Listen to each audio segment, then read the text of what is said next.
The resistance band crisscross squat. Basically what this is the crisscross is just one way to set up the bands.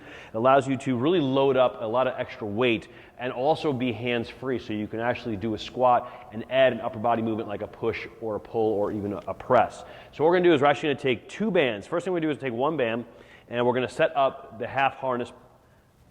Go ahead, set up. So this is something like you would do with a split squat, so that's the half harness setup. And then basically what we're gonna do is we're just gonna half harness the other way. That's the same way. Sorry.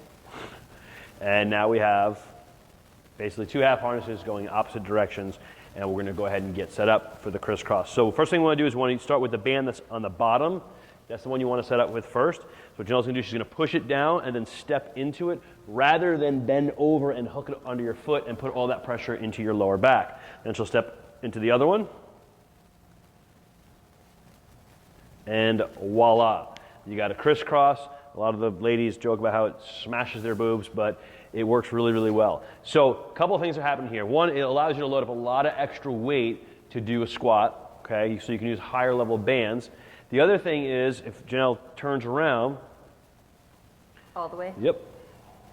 We've got this crisscross here. So what she's gonna do is, as she's squatting, there's a lot of pressure coming down on her shoulders, which by the way, the thicker the band, the heavier bands actually fit more comfortably because they don't dig in. Obviously a tank top here is going to help a lot, but all this downward pressure is putting a lot of stress into her upper mid back in a good way, because what it's going to do is it's going to force her to keep really good posture, and these muscles are going to get a hell of a workout in addition to working the legs. So it's a great upper lower body exercise in terms of a push exercise for the front of the thighs, the quad muscles, and then you're working the back of the upper back muscles here in the upper body. So go ahead and spin around.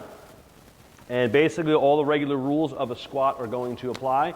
But again, you're hands-free, so you can do a reach squat, you can do a prisoner squat, or you can add additional weight. So go ahead and just do a couple of squats, just like so. So it's basically the regular rules of squats apply, but what the crisscross setup does is it allows us to really load a lot of extra weight up, use some really big bands, break up the green bands, the blue bands, and really put a lot of weight on the body, load up the legs, work those legs, and then again, get that extra effect in the upper mid back. So that is the crisscross squat.